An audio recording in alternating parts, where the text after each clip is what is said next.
एकादशीचा व्रत उपवास केल्यानं काय होतं? खूप जणांना आजही शंका आहे आणि याआधी जर कोणी एकादशीचा उपवास नाही केला आहे तर आजच्या एकादशीपासून 11 जून 2026च्या एकादशीपासून तुम्ही ही एकादशीचा व्रत उपवास करू शकता. त्यामुळे पूर्ण व्हिडिओ बघा, मग तुम्हाला एकादशी करायचं आहे का नाही हे डिसाईड करा. नमस्कार भक्तांनो, श्री स्वामी समर्थ. या व्हिडिओमध्ये आपण पाहणार आहे एकादशीचे महत्त्व, एकादशीची कथा, एकादशीच्या दिवशी कोणते पूजा व्रत करायचं आहे, पूजा विधी काय असणार आहे, एकादशीच्या दिवशीची संपूर्ण नियमावली आपण या व्हिडिओमध्ये पाहणार आहे. तर चला व्हिडिओला सुरुवात करूया. कमला एकादशी 11 जून 2026 या दिवशी जो एकादशी अधिक मासामध्ये येणार आहे त्याला कमला एकादशी म्हटलं जातं आणि त्याला परमा एकादशीसुद्धा म्हटलं जातं. या एकादशीला परमा एकादशी म्हणतात आणि ही जी अधिक मासातील जी कृष्ण पक्षातील एकादशी आहे त्यालाच कमला एकादशी म्हटलं जातं. अधिक मास आणि त्यात कृष्ण पक्षाची एकादशी असे असता सुख समृद्धीसह मोक्षप्राप्ती ही एकादशी आपल्याला देत असते. 3 वर्षातून एकदाच ही एकादशी येत असल्यामुळे तिचे महत्त्व जास्त आहे आणि कमला एकादशीच्या दिवशी जर विधिविधानपूर्वक आपण एकादशीचे व्रत केलं, पूजा विधी जर केली तर देवांचा जो खजिनदार आहे यांनीसुद्धा कमला एकादशीचे व्रत केले होते आणि त्याच प्रकारे जसं त्यांना संपत्तीचा अधिपती मिळून गेलेला आहे तशाच प्रकारे आपणही संपत्तीचा वरदान विष्णू भगवान देऊ इच्छितात आणि देऊ शकतात.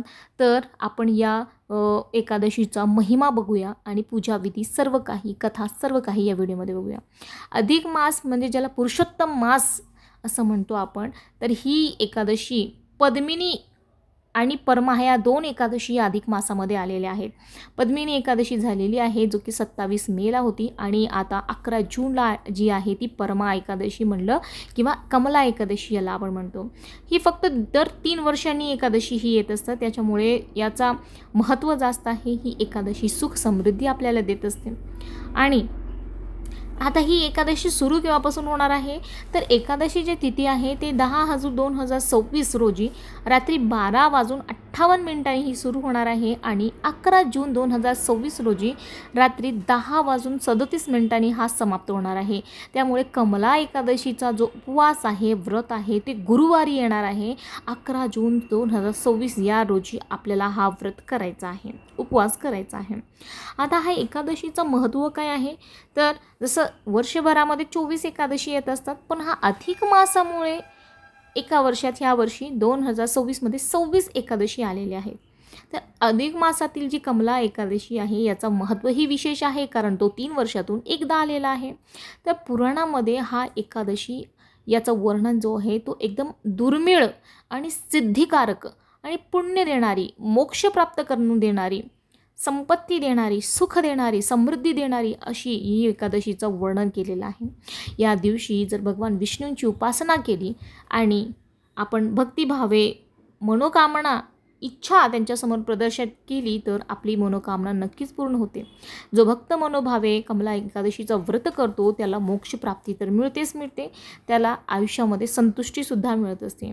या दिवशी व्रत करून त्याचा महात्म्य कथा ऐकल्यास किंवा वाचल्यास 100 यज्ञ केल्या इतका आपल्याला पुण्यफळ मिळत असतो. चला एकादशीची पूजाविधी काय असणार आहे ते आपण जाणून घेऊया. तर सकाळी लवकर उठून आपण स्नान वगैरे करून आता यामध्ये नदी स्नान किंवा गंगेचा जल पाण्यामध्ये टाकून आपल्याला स्नान करायचं आहे. त्यानंतर भगवान विष्णूंसमोर आपलं व्रत जे या व्रताचा आपल्याला संकल्प करायचा आहे की मी आणि जो पहिल्यांदा इच्छितो तर या एकादशीपासून सुरू करू शकतो. ज्यांनी कधीच एकादशीचं व्रत नाही केलेलं आहे आणि त्याची इच्छा आहे एकादशीचं व्रत करायचं तर तो या कमला एकादशीपासून तो व्रताची सुरुवात करू शकतात. भगवान विष्णू आणि माता लक्ष्मींचा यांच्या पंचामृताने अभिषेक आपल्याला करायचा आहे. त्यानंतर त्यांना आवडते पिवळी फुलं, धूप, दीप, नैवेद्य ह्या सगळं त्यांना अर्पण करायचं आहे. नैवेद्यामध्ये तुळशीचा पान अर्पण करायचा आहे. भगवान विष्णूंना आवडती जशी की मोरपंख आहे, तुळशीचा पान आहे, त्यानंतर पिवळे वस्त्र आहे, पिवळे फळं आहेत, पिवळे गोड पदार्थ आहे, तांदळाची खीर आहे, त्यामध्ये थोडंसं केसर टाकून त्यांच्या आवडते जे पदार्थ आहे त्यांना अर्पण करा. ते फूल असो किंवा नैवेद्य असो. आणि भगवान विष्णू आणि आई लक्ष्मीची आरती करून विष्णू सहस्त्रनामाचा पाठ नक्कीच करावा. कारण की जे काही आपली त्रुटी व्रताच्या दिवशी जे काही आपल्याकडून चुका झालेल्या आहे त्यांची माफी आपण मागायची असतं विष्णू सहस्त्रनाम वाचल्याने. आणि या दिवशी भगवान विष्णूंचा स्मरण करून एकादशीची जी कथा आहे ती आपल्याला वाचायची आहे आणि दुसऱ्या दिवशी त्याचा उद्यापन करायचं आहे. तर अशा प्रकारे आपल्याला एकादशीचा दिवस आपल्याला शेड्यूल करून ठेवायचा आहे आणि याप्रमाणे नियमांचा पालन करायचं आहे. तर एकादशी ही जी कमला एकादशी आहे याची काही महत्त्व आहे, याचं काही महात्म्य आहे. तर सर्वात आधी ही एकादशी कोणी केली होती आणि कोणी सल्ला दिला होता आणि काय झालं होतं याचं महत्त्व आपण जाणून घेणार आहे. तर पौराणिक कथेनुसार हा जो व्रत आहे ते कुबेर महाराजांनी केला होता. कुबेर महाराज जे आता धनाचे आधिपत्य देवत आहेत, खजिनदार आहेत, ते आधीपासून श्रीमंत नव्हते, ते गरीब होते, अत्यंत गरीब, वाईट परिस्थिती होती. तर आणि ते भगवान शंकराचे परमभक्त होते. त्यांनी भगवान शंकराला आपली गरिबीचं कारण सांगितलं की आपण गरीब आहे, खूप परिस्थिती वाईट आहे. त्यांनी आपली पूर्ण व्यथा सांगितली त्यांच्यासमोर. भगवान शंकरांनी त्यांना एक सल्ला दिला की अधिक मासामध्ये जो कमला एकादशी येत असतो त्याचा व्रत करा, त्याचा पुण्याने तुम्हाला तुमचा जो प्रश्न आहे तो नक्कीच मिटणार आहे. आणि भगवान शंकरांनी जसं सांगितल्याप्रमाणे भगवान कुबेरांनी कमला एकादशीचे पूर्ण मनोभावे व्रत केला, त्यांचा उपवास केला किंवा जे पूजाविधी आहे ते सर्व केला. आणि तसेच एकादशीपासून अमावस्येपर्यंत 5 दिवसाचे व्रत श्रद्धापूर्वक त्यांनी पाळले. कुबेर महाराजांनी पूर्ण निष्ठेने हे व्रत केलं. त्यांच्या भक्ती आणि तपश्चर्येने प्रसन्न होऊन महादेवांनी त्यांना देवतांच्या संपत्ती म्हणजे जे देवतांची संपत्ती आहे त्याचा अधिपती म्हणून नियुक्त केले. त्यामुळे कमला अर्थातच परमा एकादशीचे व्रत हा अत्यंत फलदायी मानले जाते. अशा प्रकारे जर कमला एकादशीचे व्रत आपणही श्रद्धापूर्वक यांचा पालन केला तर आपल्या आयुष्यामध्ये सुख समृद्धी तर येणारच आहे.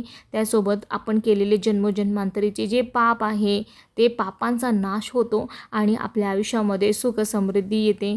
तसेच आपली दारिद्र्य मिटून जातं आणि आपली आध्यात्मिक प्रगती होते. त्याचप्रकारे या एकादशीच्या दिवशी आपण सुलभ भागवत किंवा मोठा ग्रंथ भागवत याची सुरुवात करू शकता किंवा जे छोटा 700 श्लोकी ग्रंथ भागवत ग्रंथ आहे तेही आपण या दिवशी जर याचं वाचन चिंतन मनन केलं तर अनेक प्रकारचे जे दोष आहे ते नाहीसे होत असतात.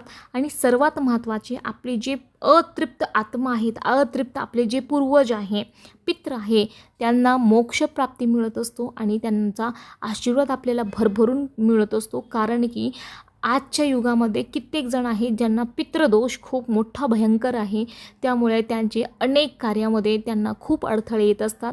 जसं की संतती होत नाही विवाहामध्ये, विवाहाचा प्रश्न असो, संततीचा प्रश्न असो, आर्थिक भरभराटीचा प्रश्न असो, नोकरीचा प्रश्न असो, घरामध्ये विनाकारण वादविवाद असो किंवा मुलांचं बापाचं जमत नाही, मुलांचं आईचं जमत नाही, सगळ्या गोष्टी आहेत. तर संतुष्टता नाही, या सगळ्या गोष्टींचा कारण प्रखर पितृदोष असतो. त्यामुळे सर्वात महत्त्वाचा की या दिवशी जर तुम्ही संक्षिप्त भागवत 700 श्लोकाचं जर त्याचं वाचन पठण केलं तर या सर्व जीवांना, तुमचे जेही पित्र असेल त्यांची आत्मांना शांती मिळणार आहे, त्यांना पिशाच योनीतून मुक्ती मिळणार आहे आणि ते भरभरून तुम्हाला आशीर्वाद देणार आहे, जेणेकरून तुमच्या आयुष्यामधले सर्व प्रकारचे जे काही समस्या आहेत ते नष्ट होणार आहेत.